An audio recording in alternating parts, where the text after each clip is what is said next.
So I had a request from one of the people on my Facebook page, my artist page, Malcolm Grandis Artist, to do a mountain scene, and specifically they wanted to know how I'd go about painting one. Well, I took this picture as my starting point, this reference, and because I only had a square canvas to work with, I was looking to use it up. I cropped the picture down, and let's just zoom out on that a minute.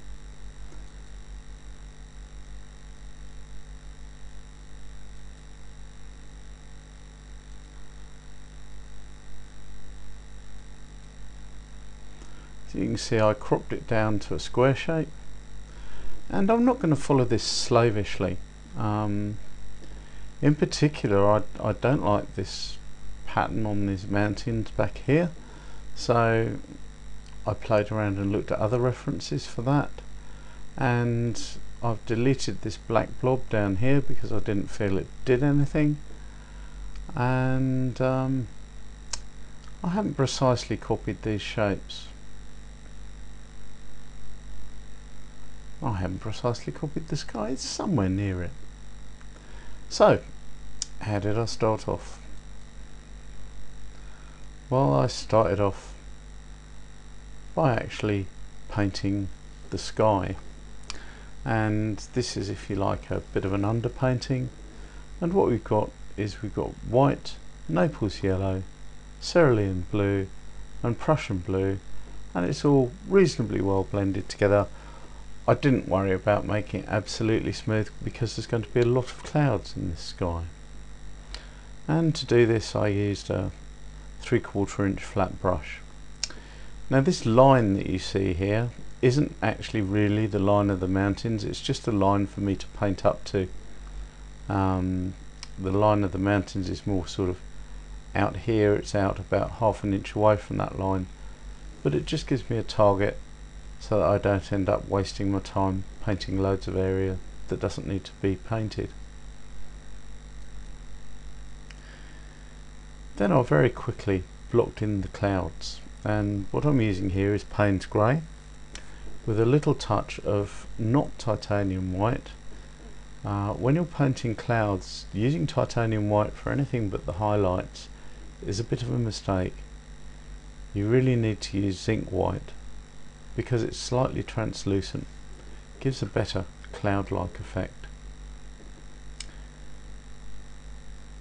Now I did this when the previous step had dried. I let it dry for about 6 or 7 hours, I think it was in the end, before I did this. And then what I did is something quite often do, is a bit of finger painting. Lovely. And here I just took pure zinc white and literally rubbed it into the surface where it needs it in order to create clouds, and also to blend those clouds together. And if you keep a tissue on hand, it's very easy to do, and you just wipe off your finger when you've got too much paint on it, or when you want to use it to take paint off. And in the end I got something that looked a bit like this, and this is good enough for me to now paint the rest of the scene. And I keep going back to this sky as I go through because I don't like doing too much work on any one part of the picture, because you'll end up with a painting that looks unbalanced if you do. I've just got it to the stage where I'm confident enough that I can paint the mountains over it, and I know I'm not going to want to rearrange what's behind the mountains too much. So here we go. I've put in the distant mountains. Now once again, these distant mountains here, it's Payne's grey. I've added this time not zinc white but titanium white because it's opaque, it's more solid. And as you can see, I've faded out the bottoms of the mountains, and I've got the shapes about how I like them. I've put in some shading on this mountain here. You'll notice there's no detail yet in any of these mountains, and I haven't put in any mist or anything like that. I know down here there's going to be very little detail, so I've not put anything in, and I've just made this shape roughly the shape that I think I want it to be. I've also gone back to the sky and I've refined a bit of the sky again. I've reduced the amount of darkness that there is in the sky, and I've just blended some of the areas a bit more than they were, and you can see my lovely finger marks in this area here. They will eventually disappear, I promise you. Now, as I've come further towards the foreground, what I've done is I've added in a little bit of burnt umber, and that has the effect of making the rocks a little more red, and that reddish tone helps to bring them from the background into the foreground. So the background here is very, very pale, it blurs into the sky. Then as you get closer, things get more distinct, they get more red tones and coloured tones in and less grey. And that's what's called aerial perspective, and it helps give your paintings a sense of depth. Now the other thing I've also done is I've added some Prussian blue and a little tiny bit of Payne's grey into some titanium white, and I've worked on this shadowy area here and I've made it as dark as I think it needs to be, and filled in the rocks around here, sort of. That's nothing like what they will be. Now, all of these pictures have had some drying time in between, and each time I've been painting probably for no longer than about an hour in each case. And there is one mammoth session which I think was 4 hours, which is longer than I normally spend painting in one go, and that's coming up. So here we have, I've added all the detail now. As you can see, I've doing this in layers. I didn't really paint this mountain here until these mountains here are done, because I might want to change something. And the same here, I don't really finish off this area either.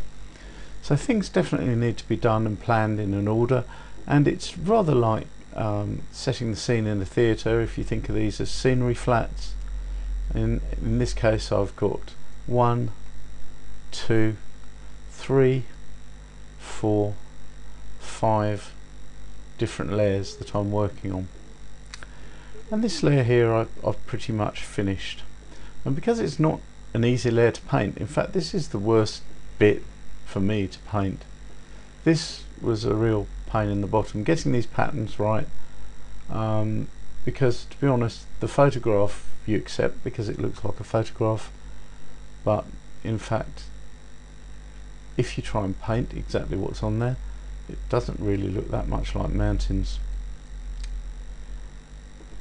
So here we are zoomed in on that area, and as you can see I've kept the mid-tones which I've painted first. You can see them showing through in various places. The whole of this back mountain practically is as painted before, and I've added in some darker marks. I've added in some of the same shadow colour that I used in the foreground, the Prussian blue and Payne's grey mix with white into the snowy areas, just to make them look like they're in shadow.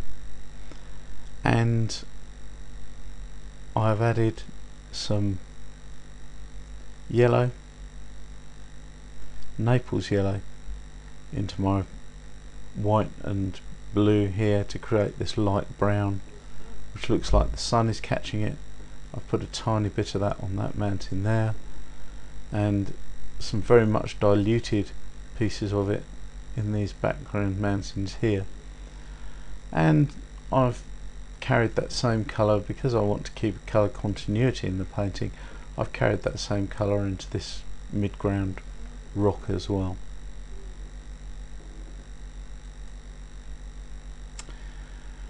And this is the end of the mammoth painting exercise that I talked to you about, and this is very nearly finished. I've blended the sky a little more. I actually added some more dark in after subtracting it earlier because I felt that the painting needed it. These rocks I've painted, they're very nearly finished. They're not quite. I added in this mist across here, which is a very thinned down zinc white, and I thinned that with mixture of oil and liquid, so that's misted out this whole area here. Then I painted these rocks here, and I painted only the dark shapes first to get the key areas that are going to be dark. Then I added in the very light areas, the snow. Then I added in the mid-tones, and I added in some detail in these rocks, because the other thing, there's no point in putting detail here, it's in the mid-ground, and also to help this illusion of things receding into the distance, it's best to have as much detail as possible on these rocks and these rocks, and a little less on here, and less on here, and less on here, hardly anything through there, and so on. And I've also added more of this sunlight tone into these rocks here and onto this large slab of rock in the background there, because I felt it needed it. Now at this stage, where a painting is nearly finished but not quite finished, I'll often look at a painting and I'll say, well, does it need anything? In other words, does it need another element? And I like having either people or animals or something living in my paintings. A painting like this to me just looks dead.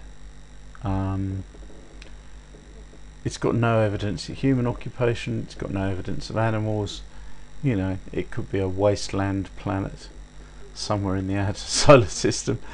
So I actually added in some climbers, and here they are, and you can see a bit more that I've been working a bit more on this snow in the background and these snowy areas, and I've added some like icicle type shapes, and I've changed slightly the colour around these rocks to make them stand out more, so that this mountain stands out more. And I've added in my 3 climbers, which I didn't have any reference or anything, I just did it. They're very small, they're a lot smaller than you see them on here, because you can see this is the grain of the board. So if I was to take them down to actual size, that's about actual size. If you're viewing this video full screen, that's about actual size now. So yeah, and I've added some greens in on these rocks as well, and that also helps to bring them into the foreground, because rocks have often got lichen and stuff like that growing on them. So let's move on to the finished job, and here is the finished job, and just zoom out a bit so you can see the whole of it. And yeah, and what did I do since adding those climbers? I just misted out down here a little bit so it looked like the climbers were coming out of the mist. I've added some extra highlights onto the snowy areas using titanium white, just to give the whole thing a bit of 3D feel. I've deepened the shadows in some areas, and down here and in here, just to make things stand out and pop a bit more, and also in there. And this is me painting a mountain. Well, I hope you enjoyed this, and have a go yourself. It's not as difficult as it looks. It's mainly a question of getting the shapes right and getting the colours approximately right. Well, thank you very much. If you enjoyed this, please like, share, and of course subscribe. Thank you.